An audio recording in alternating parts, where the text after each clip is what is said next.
Hi, this is Colin from MississaugaGuitarLesson.com. Today I'm going to be going over Rockland by Gracie Abrams.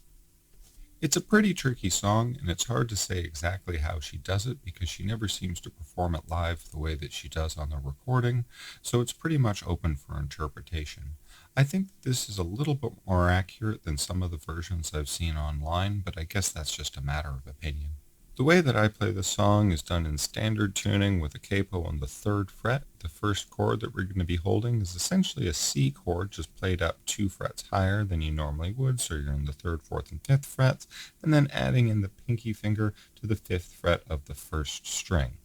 We're going to be employing kind of a tricky finger picking pattern throughout the whole song. It's kind of based around a Travis picking style, so there's going to be a lot of back and forth with the thumb on different strings. We're going to start off with simultaneous notes, doing the 2nd string and the 5th string together with the thumb and the middle finger, and we're doing those together, and then we're going to go to the 4th string with the thumb, index to the 3rd, back to the middle for the 2nd, and then back to the thumb for the 4th. So second half of the bar is kind of doing a similar pattern, but it just starts off with the 1st string, and I'm grabbing that with my ring finger, and then I'm going back to my thumb on the 4th, index, middle, and then the last note I'm just taking the chord off and hitting the open 4th string. So going through the first part, and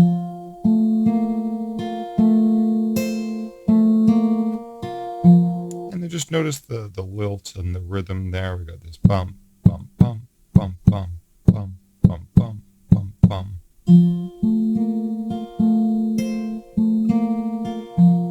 And then that's essentially the rhythm pattern that we're going to be using throughout the remainder of the song.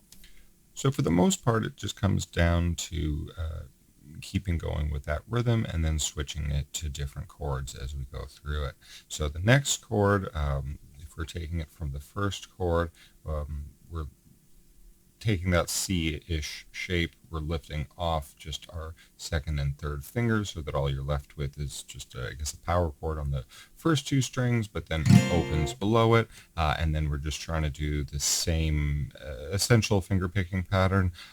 The thing where we did the simultaneous notes doesn't happen every time, so on this one we're doing just starting with the 5th string by itself, but then the rest of the pattern is basically the same thing, where we got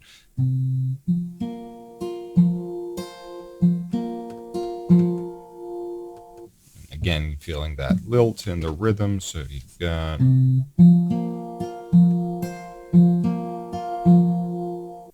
as we get into the 3rd chord, this gets a little bit tricky with our transitions because there's nothing we can really hold over from the original 2 chords to get into this 3rd chord, and it's a bit of a tricky one to hold down.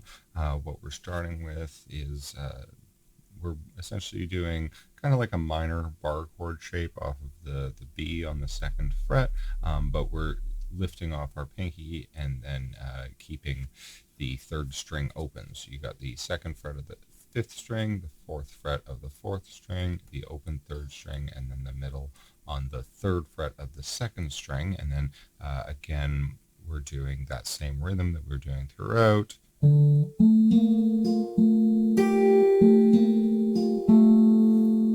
Just on that chord. And then the last change is pretty easy. All we need to do from there is take our index finger and move it to the 3rd fret of the 6th string, and then we're doing the same essential rhythm, but the first note now is going to be the 6th string with the thumb.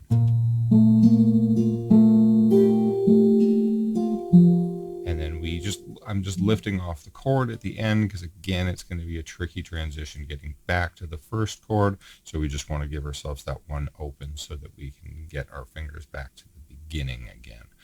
So if we start to put all of those together, what we end up with is this.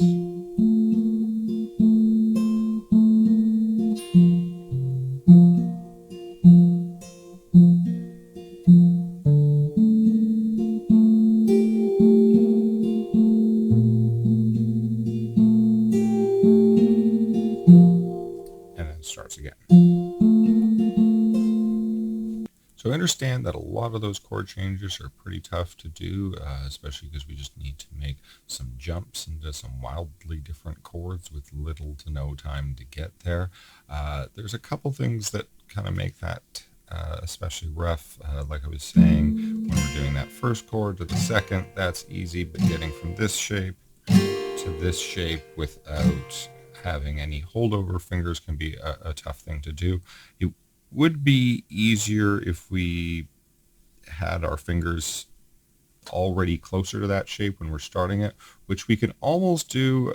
If any of this is an easier way of doing it, feel free, because it's going to be kind of tricky to get those changes on the beat one way or the other. But what you might be able to do is for the first chord, making that C-like shape with your second, third, and fourth fingers, and then starting off like we were before.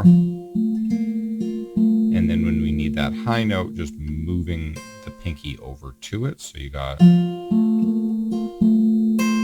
Now I know that's not easy, moving the pinky in time, but if you can imagine as we go into the next chord, and finally this chord will actually have like a finger that we can carry over when we want to move to that chord. And that's also going to help us get from this last chord, because we have these two fingers in place. When we're going from that last chord, we can just bring in our pinky.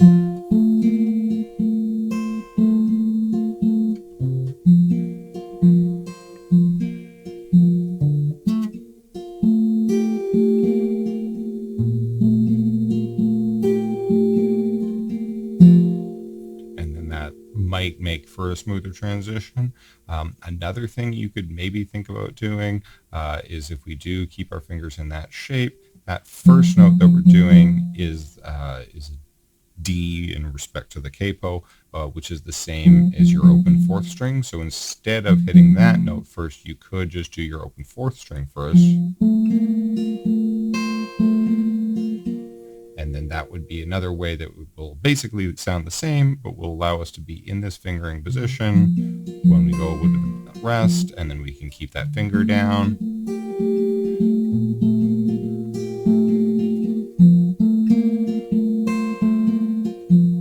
And then maybe that might work for you as well. Again, these are just options. Try it out a couple different ways. It's going to be tricky for one reason or another, no matter how that you try it, but maybe one of those will work better for you than the way that I was initially explaining. The verse is just several repetitions through that chord progression. We just cycle the 4 chords 4 times there. As we move into the chorus, we get into some more standard open position chords. You're starting with an E minor, but I guess also not the standard way we need to play that. We just need our 2nd fret on the 4th string, and then the 3rd fret on the 1st string. Is still technically an E minor chord, but it's kind of a weird way of doing it. And then again, it's that same finger picking pattern, just following through these chords. So on the E minor, we start with our open 6th string, and then we go to basically a G chord. We really just need that 3rd fret on the 6th string to cover it, though. We start with our pattern. And then there's actually a change from the 2nd string open to the 2nd string 3rd fret in the middle of that G chord. So we're going, and you get that change over there. Then we go to a D chord. You can hinge on your 3rd finger for that. Standard D shape. And then there's also a switch in the middle of the D, where she goes from the 2nd fret of the 1st string, and then taking off the middle finger for the open 1st string. So, and then we finish it off. And then the last one is an A sus shape, where we're just taking our index from the D, moving it up a set of strings, leaving the 1st string open, and then we're picking through that chord, and we're starting the picking with the open 5th string. All right, and those are the 4 chords that we're seeing in the chorus there. So you're going...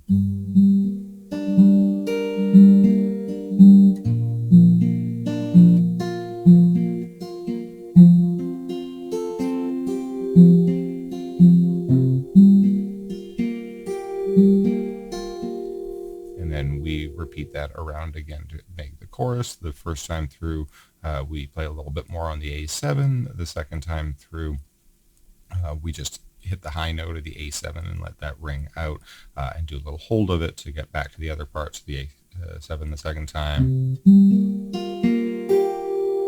Just a little pause on that, and then we go back to the other part. So then we cycle back through the verse and then back into the chorus. The second chorus is longer than the first one was, and when we get to the ending of that, there's again, when we get to the A7 sus4, we got this where we just hit that high note and just hold on it rather than completing the phrase, and then we're just going to change that chord a little bit to take us into the bridge.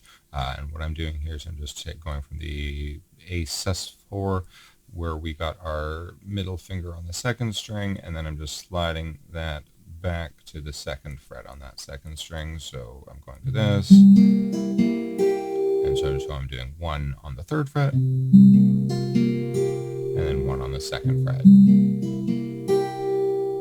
Then we're off to the bridge. For the first chord here, we're bringing back that B minor shape.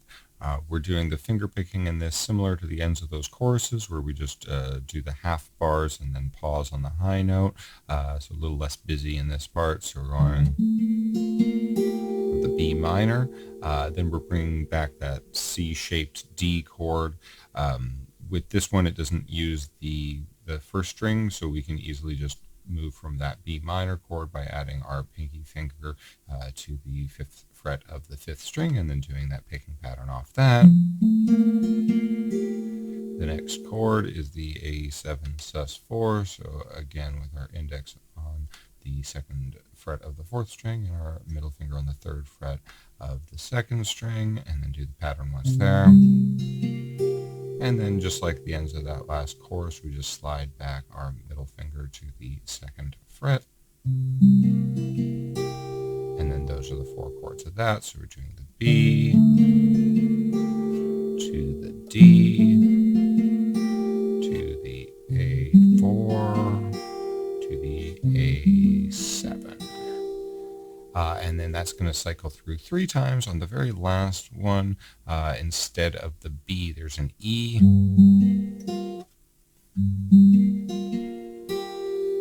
E minor 7. So actually that's different. We're doing the 2nd fret on the 4th string and the 3rd fret on the 2nd string, but picking through the notes as we normally would. And then the other chords are the same. Back to the D, and then to the A, and then the variation, and then that would be the entirety of the bridge.